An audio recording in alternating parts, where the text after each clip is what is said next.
the city of St. Louis, you're listening to the Don't Push Pause podcast with your hosts, Justin Johnson and Lindsay Reber.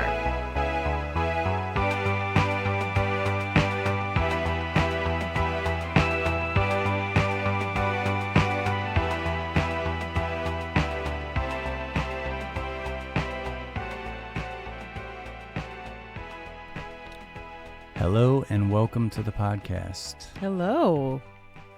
So I'm excited about today's movie. Of all the movies we've done so far, when I think of like 80s-ness type movies, this one really encompasses and the that movie, 80s. And that movie is Weird Science. So that'll be our main movie of discussion today. Also, I'm excited because this is our first episode where we're going to have a guest segment. Even before we started doing these, I always thought it'd be cool for us to have like a guest segment. I'm thankful that our friend Justin Hayward from Chicago, he is a commercial director. He's also directed a feature film. He's going to do a segment for us in this episode that'll give us get into some more of like technical aspects of the movie making process. I know like we have fun doing our discussions on the films, but I thought it'd be nice to bring somebody in to talk a little bit more about the technical side. Every time I've heard you talk about Justin or anything that I've heard from him, I love all of his insights. Always incredibly, he's very engaging. Yeah, I'm glad he's going to be a part of this. So you'll hear from our friend Justin Hayward later on in the podcast. He sent us a nice little segment to add in here. So we're going to talk about Weird Science. And as always, we will be doing our picks of the week, which we always try to relate to our main movie of discussion. I chose John Hughes's really undermentioned She's Having a Baby. I never really hear that very mentioned. Undermentioned. Yeah. I sometimes forget that was written and directed. I thought maybe it was one of his like 50 movies that he wrote but did not direct. 50 movies. Yeah. Good God. He directed like 8. Only 8 movies, yeah. 8 movies and wrote, like 50. Yeah, somewhere around there. And you also chose a John Hughes film. I did. One that he did not direct, but wrote and produced, that being The Great Outdoors with Dan Ackroyd and John Candy. Excellent choice. Yeah, one of my favorites. And then, of course, we always round out our podcast with our MurrayMoment, with a little tidbit on Bill Murray from Lindsay over here. It's gonna be an adventure on this MurrayMoment, so hang with me. So again, our main feature here is Weird Science. I'm glad we picked this one. I know we've mentioned this before, but I know we're kind of keeping this to like 80s, 90s movies, part nostalgia, part because I honestly think that some of the best films came out of the 80s. In this, but there is a laundry list of so many reasons why. Right. But I do feel that this is, out of all the films we've done so far, this to me is like that quintessential 80s just goofiness. It's goofy. It is ridiculous. It has, right down to like neon colors, extreme costumes, extreme hair, like everything is there. And I am happy that we went for, I assume that we were going to do a John Hughes film sooner than later. Mm-hmm. But I am glad that we picked this one. I felt like it wasn't the total on-the-nose choice. Yeah, there are plenty of other ones that people go to first. Weird Science is definitely known, but not necessarily a go-to, like you said. So there's a lot of fun stuff to talk about. Again, I think we'll talk about the 80s-ness of this film. Other topics, what do we have here? We'll probably hit on a little bit of, the role of the Kelly LeBrock character in this and how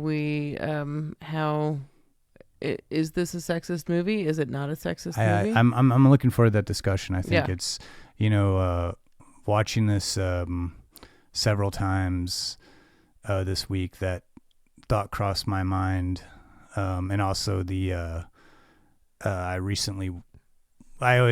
can't help it. I go and I listen to the Siskel and Ebert YouTube clip of whatever movie we're doing. I can't help myself. Yeah. And man, they get in a heated battle on this movie with Gene Siskel saying, you know, this is outright like toilet humor, sexist film, and Ebert's like, you know, you're not seeing it in the right light. So we might have our own little discussion. I don't think it's going to be heated though. And Just wait, Justin. right. And really, I like, you know, we'll talk about the placement of this film in John Hughes' career, because he's had a very illustrious and interesting career, and again, writing, you know, known as a writer, but I think he's a strong director, and I think the placement of this film in his filmography career would be an interesting thing to talk about. And I really think it would be a shame to really not spend some time talking about Bill Paxton, because I feel like this movie is what just like brought Bill Paxton to the masses. Like this was his like just I wish I knew the exact amount of screen time he has in this, but what he does have, you remember his character, like the just crappy older brother, bully, terrible person, Chet. Yeah. Of course your name's Chet. Yeah, I think I really any chance that we can get to talk about Bill Paxton, I'm all for it, but now we have like a really superb reason to do so. Yeah. Probably talk a little bit about Kelly LeBrock. I think that you know, we'll get to that, but I think she does like a really extremely great performance. She's here. got a great humor about her role in this movie. I think she's very underrated for what she brought to this movie. So before we go to a clip and continue on with discussion, I don't know, I always feel it's necessary to, even though this movie's very thin on plot, to give some preface of what the movie's about, and you're always kind enough to write up these summaries, which I really appreciate. Yeah, we have to have that, so Yeah. you know what we're talking about in case you haven't seen the movie. Yeah. So we have these two high school nerds, geeks, whatever you want to call them, dweebies, whatever. Incredibly good with computers, apparently. These two guys, 14, 15, 16, that create this woman out of scanning images into their computer. Whether it be they've got the brains, the most beautiful woman in the world that they can find, everything that they can think to create the most perfect woman in the world. And then they magically manifest her in their bedroom. And she ends up not being just a sex pot. And I'm using that word because it's used in the movie. But she ends up being a little bit more than that, teaching them a little bit about confidence, self-respect, and, you know, standing up for themselves. Yeah. I wonder if the word sex pot is used anywhere outside of this movie ever. I know that I used it maybe in high school or something like that. It's but not a term I really hear ever. Yeah, I don't think it's used. Hashtag sex pot. Hashtag sex pot. I love that after they created the introduction of her characters, the door to Gary's room, or was it Wyatt's room? Wyatt's. Explodes. Just It's completely an explodes. amazing scene. And then she's standing there in all her glory. Her entrance in that scene is incredible. Yeah. Well, let's go to a clip of this incredibly crazy film, and then we'll talk about it.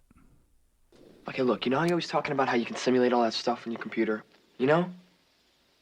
What's the difference? Why can't we simulate a girl? I don't know. I guess I could, but why? It's two-dimensional on the screen. It's not flesh and blood, Gary.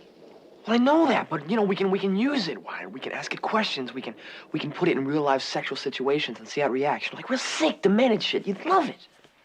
Well, what about your girl in, Canada? She was in Canada. This girl's no morals. You know, I don't like that on a girl. It's rough having that kind of relationship, you'll see. Anyway, get to work.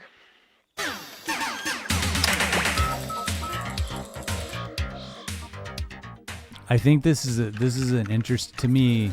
It's interesting. Again, like we were saying, where the placement of this in John Hughes' career. So he started with 16 Candles, Breakfast Club, then he did this film, followed by Ferris Bueller, and this really, to me, feels in a lot of ways. A lot of people think this is John Hughes's or at least I've read, criticisms that he missed the mark on this one. His major departure.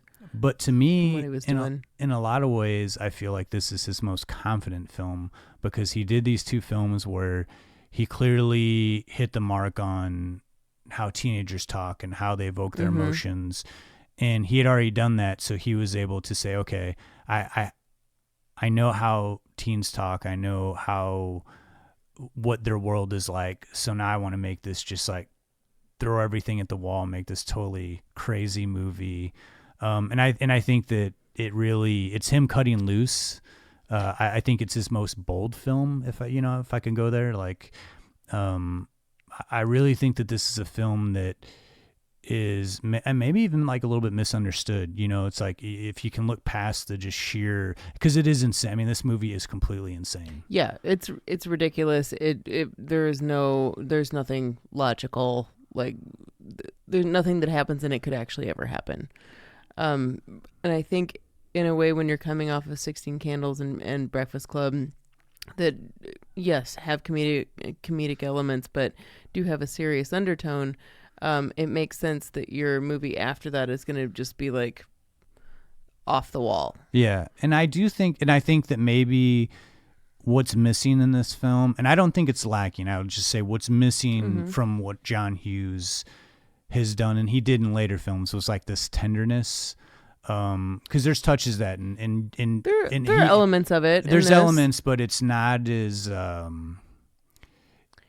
like bogged down like Planes, Trains, or like Uncle Buck. They're always this moment of like tenderness, like we're coming together, and there is a little bit of that. I mean, he ends all his films, I think, in like in a lot of ways identical way, but I feel like this was less about being tender and more about going for full on humor.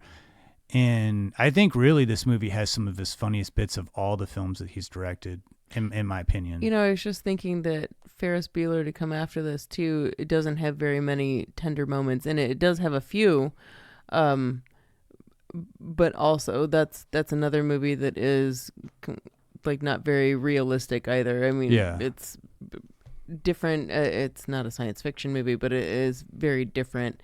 But it's kind of more along the lines of the weird science, like ridiculously nature as compared to like The Breakfast Club. It is interesting though that he comes off of these like two kind of heartfelt movies, and then does 2 right after it like that.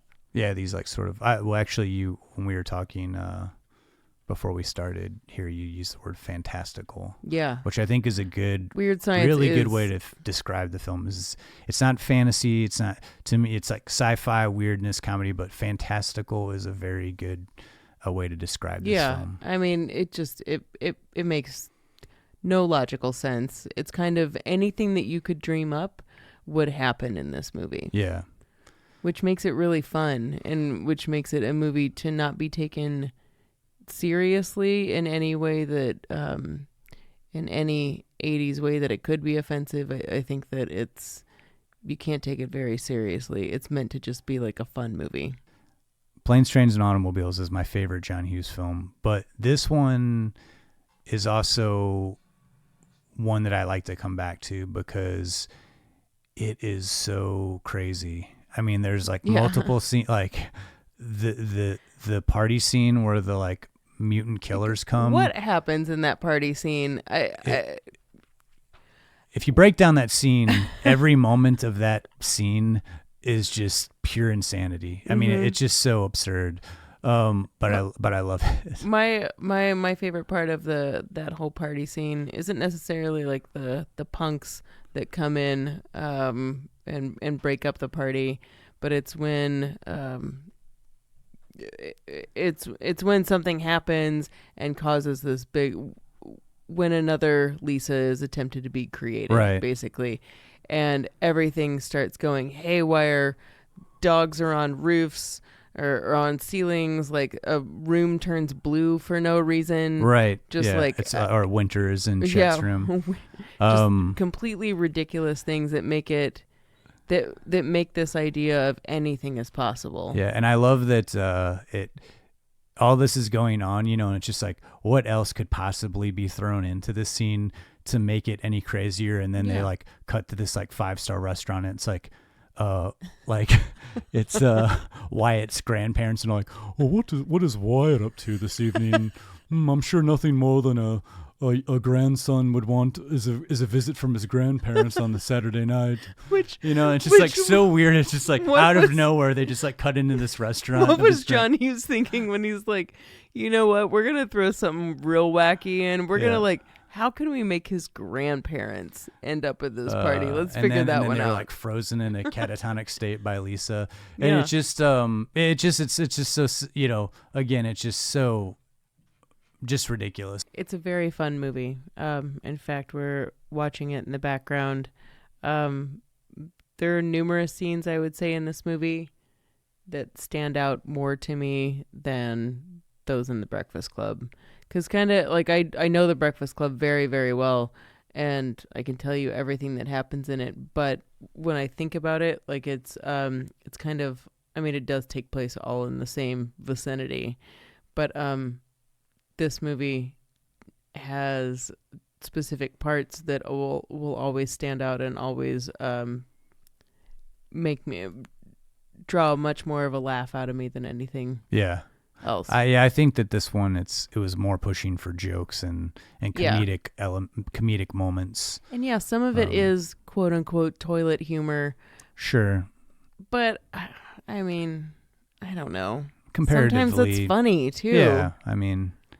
So before we go to another clip, I think it would be a shame not to talk about Bill Paxton a little bit. I love Bill Paxton so much, and I feel like this was his film that really just exposed him to America.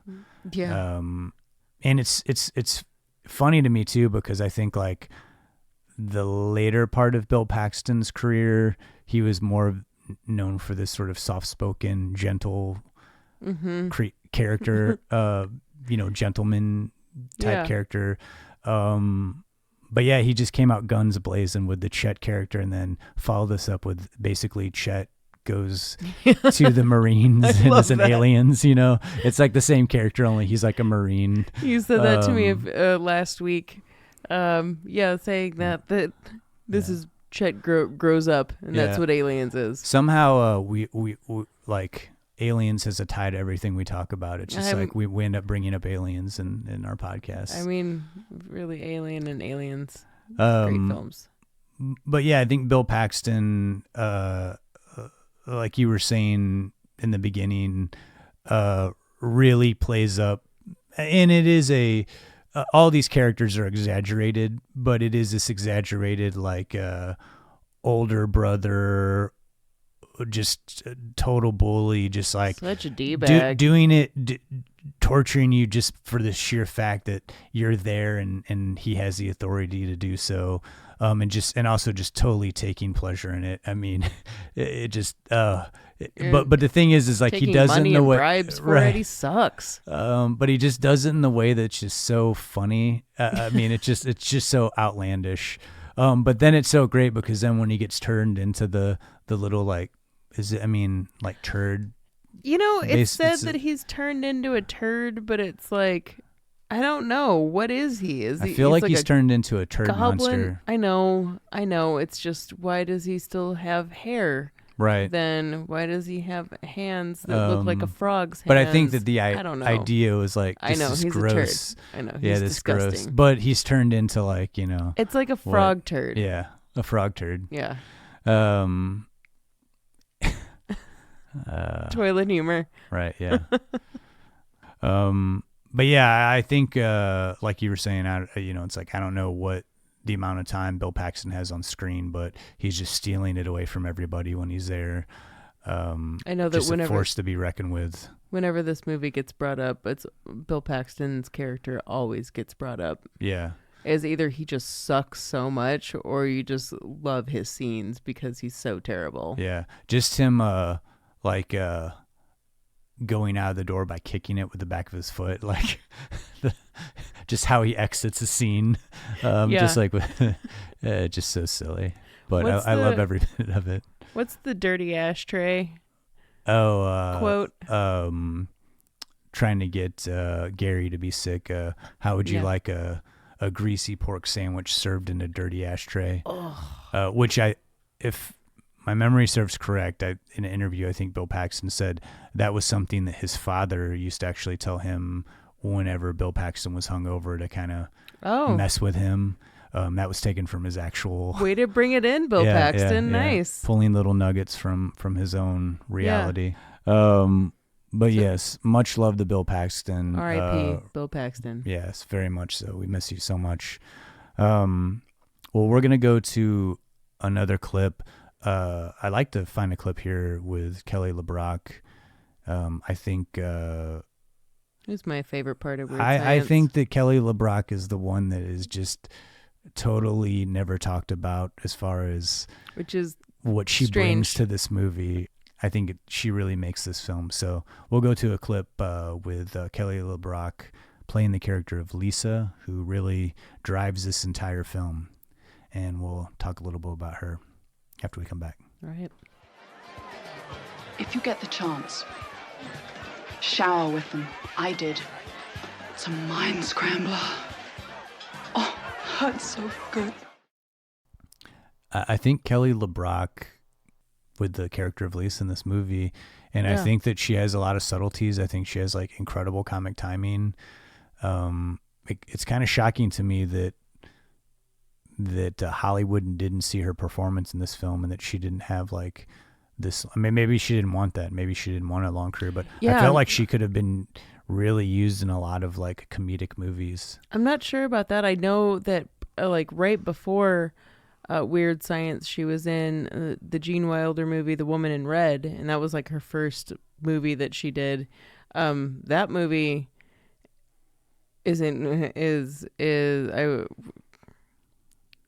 I have a special feeling for in my heart because I love Gene Wilder and I love Gilda Radner. But it is maybe like not the best when it comes to the objectification of women, I would say. Weird Science will always be my favorite of hers because I think her comedic timing and how she owns every scene. And, I think it's fantastic. And I know that her character is supposed to be confident and completely in charge, and she nails it. She is that character. And I feel like she does that sarcastic tone really well that I don't think that was something I picked up on as much when I was younger watching the movie.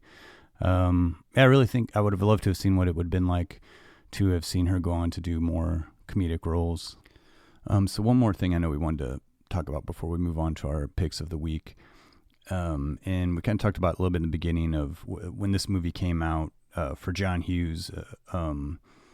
He had really been sort of dubbed this like the voice of the younger generation, coming off of Breakfast Club and 16 Candles. Critics really loved him and saying he was able to write this realistic dialogue that really connected with younger audiences, talk about real situations, real life drama, but also mix it with humor. And when this movie came out, it was sort of just like a 360 from the movies he had done before. So a lot of critics really hated on this movie. They felt it was sort of lowbrow for John Hughes, kind of calling it toilet humor, incredibly sexist. And it was interesting to me because a lot of movies we watch now, and a lot of times you think not only was this movie not progressive for its time, but some scenes can just get downright cringy. And in the John Hughes universe, to me, that movie that comes to mind is 16 Candles. We won't get into that, but yeah, just scenes coming off stereotypical or racist or sexist. But with Weird Science, I think it's something we wanted to talk about the character Lisa because we both really adore this movie and think it's sharp and witty and funny. But we wanted to take a look at the portrayal of the character that Kelly LeBrock plays, and I think we both had, the same feelings about this. Her character is very interesting in the way that, okay, so we're already in this, like we've already said, this fantastical world, this world that makes no sense, that is not logical at all. And we have this woman that has been created expressly for the purpose to serve these two adolescent boys. Okay, so on the surface, this does not look very good. This looks like this is just objectifying this woman. Even in the first scene, we see them. She's taking a shower with them, right? Right. It's a great scene. She's taking a shower with them. It is a completely unsexual scene as far as Lisa is concerned. She's like, isn't this shower great? You guys really need to loosen up if anything's ever going to work.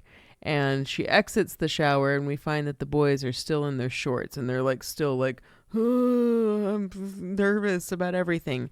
But I think right there, it kind of sets the tone for what this is about.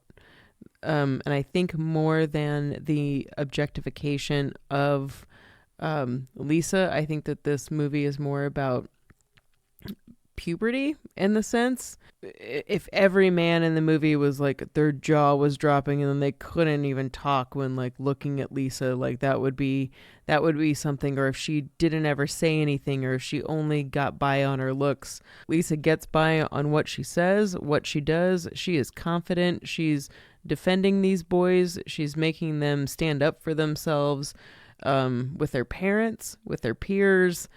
She's not taking any guff from like bullies that these guys are getting. Yeah, it's like she always seems to be the one in control of all the situations. But no, I think you make a great point about this being a film about puberty. I think, especially because we start with these two, like Wyatt and Gary are 15, 16, these sort of like virginal boys that are oversexed, and Lisa, in the beginning seems to be this object of sex, but then essentially in a way really becomes like a maternal figure to them, and we get that toward the end when they find the two girls that they like, and they say, well, what about Lisa? And Gary and Wyatt say, we don't think of her in that way, she becomes this like voice of wisdom. Yeah, I think that's the purpose underneath this, that she's this brainy woman that kind of sees through everyone else's bull. But the character of Lisa, I don't think through John Hughes' eyes, or really through this movie in general, I don't think that it was set out to be sexist, nor does it really portray a sexist image. If we're living in the reality of weird science, the character of Lisa isn't like a real person. She's created out of a computer. Right. So if we're living in that reality, she is being the best representation of a woman that she can be. Yeah, and just to kind of close on that, how ridiculous the plot is of that. Like you're saying, yeah, she's created from a computer in this reality. But I do like that, John Hughes takes that and then, like you were saying earlier, flips it and has her become the person that shapes these guys into, gentlemen. And then once she realizes her job is done and they realize that they have the same relationship, she knows it's time to move on and continue on in this alternate reality that we have. So yeah, I think about all the John Hughes movies we could have picked, I'm glad we went with Weird Science. I think it's time we move on to our picks of the week. Is it time? It is time. All right. Yeah. Our picks of the week, both very John Hughes related films. Yeah, we stayed hard on John Hughes this week. So your pick of the week was The Great Outdoors. Do you want to kick this one off, Lindsay? Of course. All right, so written and produced by Weird Science man John Hughes. 1988's Great Outdoors was also directed by Howard Deutsch and starring John Candy and Dan Ackroyd. It's very different from Weird Science, but still deals with two central male leads. But instead of two adolescent boys, we have two grown men who couldn't differ any further. The two protagonists are exact opposites, both temporarily ruining each other's lives until they reach the end of the film, where they have bonding moments and ultimately the metaphorical bearing of the hatchet, even if they've spent the entire movie wanting to bury the hatchet in each other's faces. John Candy takes his wife and two sons to a northern woods wilderness town, a cabin lake getaway, if you will, for some quality family bonding. John Candy's cousin, played by Dan Ackroyd, his wife, played by Annette Bening in her first film role, which is pretty cool, and their two twins unexpectedly crash the family vacation. One family is average, wholesome, sweet, while the other is a high-rollin', upper-class type of folk who can't really understand why you'd want to go to the middle of nowhere for a vacation anyway. The film is totally heavy on Ackroyd and Candy. Either one of them are in almost every scene, so you've got to be down with them in order to like this movie at all. I feel like they truly embody the roles of both these characters to the nth degree.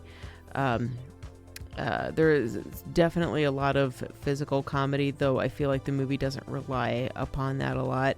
I feel like it touches on a lot of gross humor in some ways, but not overly, to the point that it's a little too much. A lot of misunderstandings that end in hilarity, smart, sarcastic, quippy dialogue that never fails to be cutting, quick, or, even poignant in some scenes. A lot of memorable moments and quotes, anywhere from the guy who gets struck by lightning 66 times, the bald-headed killer bear, the repeated raccoon trash attacks, the old 96er steak eating challenge, what it means to find yourself a spin cycle, and even a hot towny girl subplot. I mean, I don't know what could be better than that. There's so much there. For me, this movie is consistently funny all throughout. It's not going to make you roll on the floor laughing, I think, at any point, but I've seen it more than a few times than I can count, and have probably quoted the movie more than your average person. So, I mean, give it a whirl. It's a great family comedy with a touch of raunchiness, sly, cheeky dialogue, nature-loving humor, too, especially with those raccoons. It'll probably keep you chuckling well into the outro dance sequence that's over a classic Wilson Pickett number. It's pretty entertaining. I've never not liked watching this movie. Yeah, I just watched this not too long ago. It's this time of year, I always feel like as soon as the temperature gets above like 85 degrees, I get like the urge to turn on some Great Outdoors. Yeah. Great pick. My pick of the week is the often unmentioned John Hughes, written and directed, She's Having a Baby. Mm-hmm. And man, She's Having a Baby, for the most part, at least this is how it felt to me watching it now. It feels like a very angry John Hughes movie.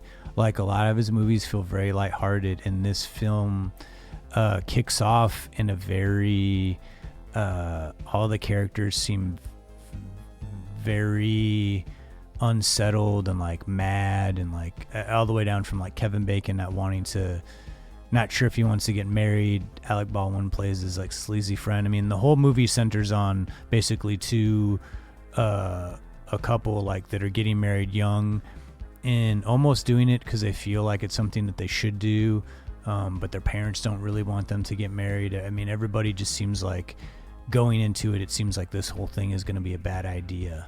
So the movie starts off on sort of a very sour note, and I feel like just kind of plays into that ultimately until like the last 20 minutes. And the last 20 minutes to me feels like your traditional John Hughes film. And I kind of wonder why that is. I do know that this movie was filmed sort of during this year. He was producing, I believe it was The Great Outdoors, and also Planes, Trains, and Automobiles.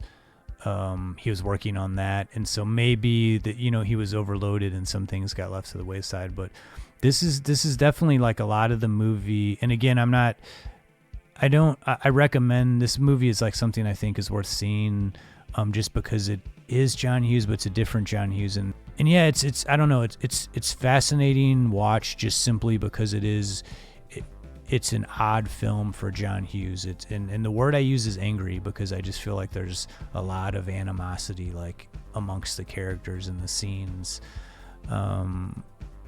But I will say overall, and some very strange things too. Like they live in Chicago. He wants to be a writer, but they move to the suburbs, and like his neighbors are like way older than him, and they think that he's like a total weirdo, that he like is writing a book. You know, it's like I guess maybe it's like John Hughes' take on this suburban hell. But yeah, it's an odd film in his career, but it's interesting to watch just in the sense that I think it's so much different. But if you are, my wife is from Chicago, and I go to Chicago often. And if anything, I feel like Elizabeth McGovern really kind of nails the Chicago accent. Man, I need to watch it for that. You know, she really kind of nails the Chicago accent. I'm not from Chicago, you know, but so maybe my ears, you know, someone from Chicago would be like, yeah. I only lived there for 4 years, but I feel like I can pinpoint it. But I really feel like the accent to my ears really doesn't feel over exaggerated. It feels like just right. Yeah. So if anything, I think it's worth checking it out for that. Also, if you're like me and you're a completist, it's a good way to close out the John Hughes directed movies. So those are our picks of the weeks: The Great Outdoors and She's Having a Baby. And that's going to bring us to our newest addition to the podcast. This is our first ever guest segment, which we're both pretty excited about. We mentioned a little bit in the beginning, our friend Justin Hayward is a working commercial director in Chicago, which coincidentally most of John Hughes films take place. And he also happens to be a gigantic John Hughes fan. His segment is basically going to be, and I'm hoping that he does more of these, it's giving us a little bit more insight into the craft of filmmaking, you know, whether it be editing or shooting or directing. And so I listened to his segment. It's really great. He is going to talk about Planes, Trains, and Automobiles and how the scene is edited in a particular style and comparing it to another film. I think it's really interesting. I hope that he comes back and does more of these for us, but this is Justin Hayward breaking down the scene in Planes, Trains, and Automobiles for us. It seems anytime I talk about any technical aspect of a John Hughes movie, I almost always get into the editing. It's because he was a master at rhythm in the edit. Even if they're generally cut in a traditional way, his films feel like they have a snappy beat to the edit, and Planes, Trains, and Automobiles is no different. So, I want to take this traditional rhythmic style that John Hughes is a master of and contrast it with another master filmmaker whose stellar technical craft is only outweighed by his extremely non-traditional choices. These are two complete filmmaker opposites, and that filmmaker is none other than, hold for dramatic pause, Stanley Kubrick. I know comparing John Hughes to Stanley Kubrick isn't so much comparing apples to oranges as it is comparing apples to octopus, but there's a scene in Planes, Trains, and Automobiles that I feel is a great example of how much a few changes in the edit could drastically change the tone of the picture, and the way Stanley Kubrick handled similar setups in his movies is a great contrast to present my point. The setup for this particular type of scene is this. There are two characters in a room by themselves, and one character delivers a passionate monologue to another character, and the other character character reacts with facial expressions. Think of the scene in The Shining when caretaker Grady delivers a monologue in the bathroom to Jack Nicholson about, quote, correcting his family. Or the scene in Ferris Bueller's Day Off when Cameron delivers the monologue to Ferris and Sloane about standing up to his father. Okay, that's 3 people, but you get the idea. Obviously, this kind of scene is nothing new, but what's interesting about those kinds of scenes is how much the editing affects the emotion. Because it's people standing and staring or talking, when you cut to the person talking and the person listening can become critical. Let's take the scene in Planes, Trains, and Automobiles when Steve Martin is reaming John Candy for the first time in that hotel room. Steve Martin's character has finally had enough of John Candy and not only stops being polite, he insults him over and over in a terribly cutting monologue while John Candy just watches him with pure heartbreak. I could tolerate any insurance seminar. For days, I could sit there and listen to them go on and on with a big smile on my face. They'd say, how can you stand it? And I'd say, because I've been with Del Griffith. The scene is cut with John Hughes' rhythmic touch where we see Steve Martin for a bit, then cut to Candy looking sad, then back to Martin as he monologues, then back to Candy, and so on, so on. It goes back and forth until Martin finally stops and gives Candy a moment to say something. It's a great scene that evokes a range of emotions from laughing at Martin to feeling guilty about laughing at Martin and finally feeling sad for Candy. It's great traditional editing, but nothing particularly creative or different. Not that it should have been. This is likely the best way to have cut this scene in this movie. Now let's turn to another classic comedy, Eyes Wide Shut. Yes, I know it's not a comedy, but there's a moment where one character attempts to hurt another character through a monologue. It's the scene when Nicole Kidman confesses to her husband, Tom Cruise, that she imagined an affair with another man. It actually kicks the story into gear toward the end of Act 1. Kidman is sitting on the floor and Cruise is sitting in the bed. She talks, he listens. The difference here is Stanley Kubrick doesn't keep cutting back to Cruise's sad reaction. Instead, he holds on Kidman's monologue for a very long time. So long, in fact, that we, the audience, start to crave Cruise's reaction. We're turning our head to see what he's thinking, what she's saying, but Kubrick won't let us. Then she says a critical line, beat, cut to Cruise. He's confused, dismayed, trying to put all this together into his head. Back to her as she continues. Again, we hold. Then we cut back to Cruise. He looks different. He's sad now. His expression has changed as she's talked. Back to her as she gets more biting and specific, then back to Cruise, and his eyes are red like they're about to pour tears. His mouth is clenched like he's grinding his teeth. He's mortified and furious at the same time. It's an amazing performance, but Kubrick uses the performance in that reaction shot to build suspense in what would normally be a very melodramatic scene. So, let's get back to Planes, Trains, and Automobiles. Unlike Cruise in Eyes Wide Shut, Candy's expression doesn't change every time Hughes cuts back to him. Other than a look down to the floor and back up, he maintains pretty much the same sad look through the whole scene. He's just waiting for Martin to get out his frustration by using him as a punching bag, and it's clear by his expression that this isn't the first guy to yell at him like that. The cuts are more like a reminder there's a very tender heart getting ripped to shreds here, but it's pretty much the same look short of the wider and tighter versions. So imagine if Hughes had cut the scene a little more like Kubrick might have cut it. What if Hughes held on Martin's monologue much longer before showing us Candy's reaction? What if, wait for it, what if Hughes held on Martin for the entire monologue until Martin was clearly finished and started hanging his tie back up? By this point, we would be dying to see how Candy is reacting to all of this. Then we finally cut to him and he has that heartbroken expression he has. If it were cut that way, would our hearts break for him a little more? I don't know. But it's an interesting thing to try the next time you're editing a scene like this. Well, thanks so much, Justin, for that bit. Yeah, that was awesome. Yeah, I didn't think that I would hear a segment where John Hughes and Stanley Kubrick are compared there. Yeah, compared there. But it totally makes sense. It makes me want to rewatch Eyes Wide Shut now. I haven't seen that one in a while. I mentioned this in the beginning, but just the idea of having like guest segments, I hope that's something that we can do here on the podcast from time to time. So we are coming to the end here, but it's always the end of the podcast, but it's always my favorite, and that is our Murray moment.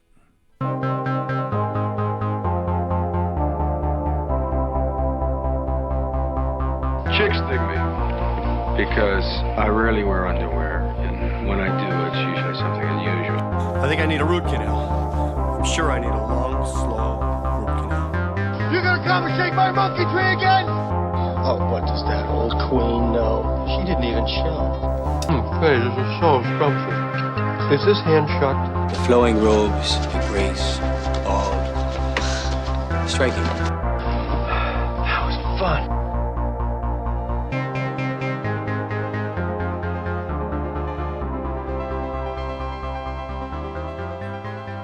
Aside from Ghostbusters, good luck finding a science fiction film of Bill Murray's to compare to Weird Science.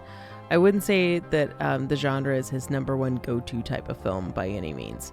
However, there is one very, very long-lost completed feature-length science fiction film that has never been released to the public, which includes our Billy and Dan Ackroyd in larger-than cameo roles, and also happens to be a film that is the debut of Zach Gallagan of Gremlins and Waxwork fame. In 1984, SNL writing veteran Tom Schiller wrote and directed a movie called Nothing Lasts Forever. It also ended up being his first and only feature. The film was also produced by Lorne Michaels, the creator of SNL. Turner Entertainment, who currently owns the rights to the film, boils the plot down like this for us. A displaced artist falls in with a group of social outcasts who actually rule the world. It's also a bit of a love story, some conceptual and surrealist art commentary is included, and also a message of self-discovery. I really wish I could see this movie in its entirety, not just in clips, but unfortunately, a bootleg of Nothing Lasts Forever is exceptionally hard to come by. So only a month before production began, SNL legend John Belushi abruptly died of a drug overdose. He was also slated to be in the film, so emotions were totally weird during production. And being an 18-year-old on the set of his first movie, Zach Gallagan had these grand visions of how he'd pal around with SNL folk and how he'd hope to bond with everybody. But when Zach and Billy met each other, Billy turned his back and said to Schiller, the director, "Who is this kid? Has he even paid his dues?" Gallagan remembered thinking that Billy was pretty much a giant jerk, and he continuously was antagonistic at every turn during filming. It wouldn't be until later that Gallagan would discover that Billy thought that this kid needed some acting help. He thought he was just too green to be an actor. Their characters in the movie were enemies, thus leading Billy to stay in character and just be kind of a dick around Gallagan. He wanted Gallagan to hate him. Billy thought that he was actually helping in this instance. After production wrapped, Gallagan was attending Columbia University in New York and noticed Billy and Ackroyd in the middle of filming Ghostbusters on his campus. Of course, there was a crowd, but Gallagan managed to push his way forward. He shouted, "Billy, Danny!" Billy saw him, turned to Ackroyd and said, "Hey, it's the kid!" Billy waved Gallagan over. He climbs under a barricade and is immediately stopped by a cop. Billy comes over, puts his hand on the cop's shoulder and says, "It's okay, the kid's with us." Gallagan spent some time hanging out and catching up with the guys, an experience he said that he'll always think of as a special moment that he'll always treasure with him. Gallagan was quoted a few times saying that on top of Billy maybe wanting to help him into character during Nothing Lasts Forever, he also attributes any weirdness to the death of John Belushi, which took a severe emotional toll on the whole SNL crew involved with the movie. As for the legacy of this dystopian sci-fi comedy that keeps getting increasingly more bizarre the longer that it goes on, Nothing Lasts Forever didn't hit audiences well at its first and only test screening. In fact, it tanked. It's also been said that there were a number of copyright issues involving the use of unapproved clips from older films like Birth of a Nation, and since the rights had not been properly acquired, this of course caused legal complications. Billy and Schiller teamed up and had a private screening in 2004, followed by about 7 screenings at film festivals, including actually St. Louis International Film Festival, from anywhere from 2005 to 2014. And if you happen to be awake at 2 a.m. and watching the Turner Movie Classics channel in January of 2015, you might have also caught the movie when it aired once on TV. They had the film available on the TMC app for a couple of days as well.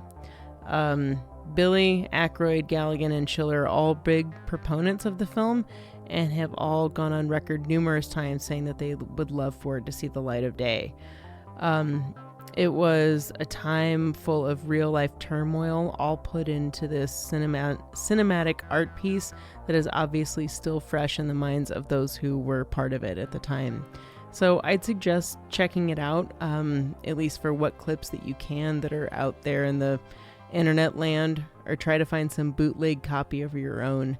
And hey, if you do find a bootleg, maybe send us a link. Drop us a line if you do, okay? Man, that's wild. Right? I mean, that's crazy. I didn't know that.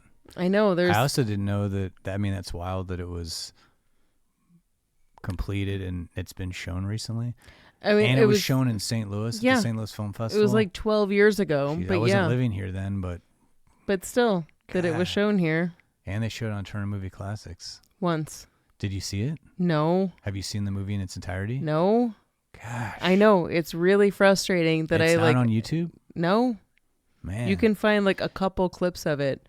And it's mainly only trailers that people have put together. You can find a handful of people that have, that say that I've seen it and it's a masterpiece and wonderful and great.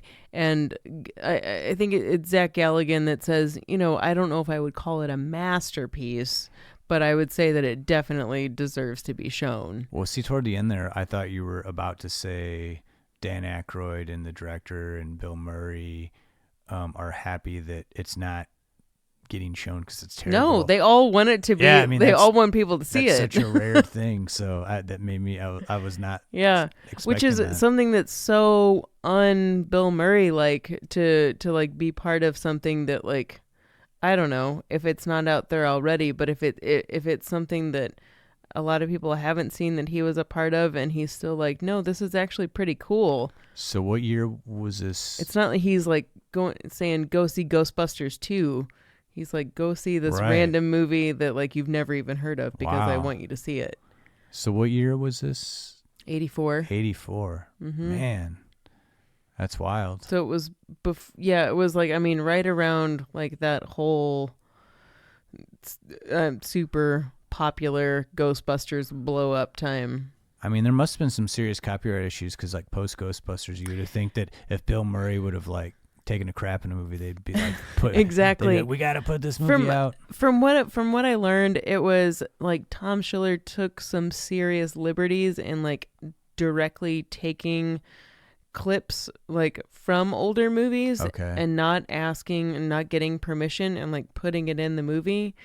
And I don't know why he thought he could have gotten away with it. Probably because copyright issues weren't like a big huge thing then. Maybe. That would be the only that would be the only thing. But that seems to be the one thing that's kept it from being shown. Man, I have to like look out and see if. Dude, if you could, you of all people could probably find us a copy. I'll find us something. Yeah. I'll go to the black market. We're going there. Yeah. That's what the Murray Moments led us to, the black market. I was an innocent young pup, and then post this Murray Moment, I was found next scathing, podcast is scathing just the me. Bottoms of the. It's just me asking for people to put donations towards the get out of jail for Justin Carr. Has anyone seen Justin? The last time he was on a hunt for this like obscure Bill Murray film from 1984.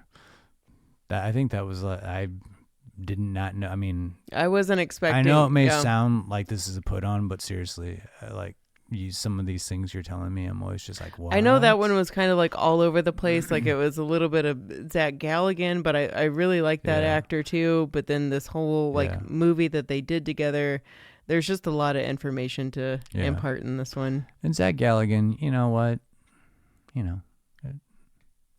Waxwork is one of my favorite movies. I love that movie. Really? Yeah. Wow. I didn't know that. Yeah. It's kind of fun. It's interesting movie for sure. It's fun. That's what I'll say. Man, that is bizarre. It's out there, man. But well, you know what? I found out Waxwork is one of your favorite films, and I mean, last week you found out that I have like a ridiculous amount of Jean-Claude Van Damme movies in my collection. I had no idea. Yeah. No idea.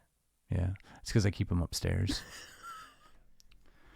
All right, so that's all the time we have. That's your Murray moment, your picks of the week, our total breakdown of weird science.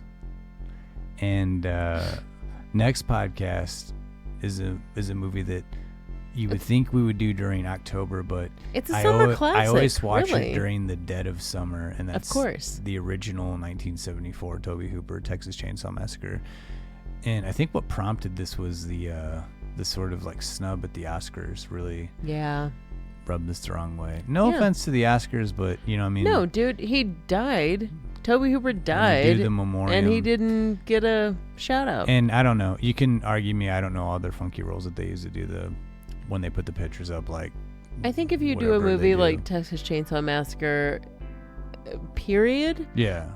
And you do like Poltergeist or anything else really that Tobe Hooper did, I mean, I don't know. You kind of deserve a little bit of a shout out. So. Even if you weren't recognized by the Oscars, we will recognize you during the next episode of Mr. Don't Push Toby. Pause. Yep. So coming up, Texas Chainsaw Massacre.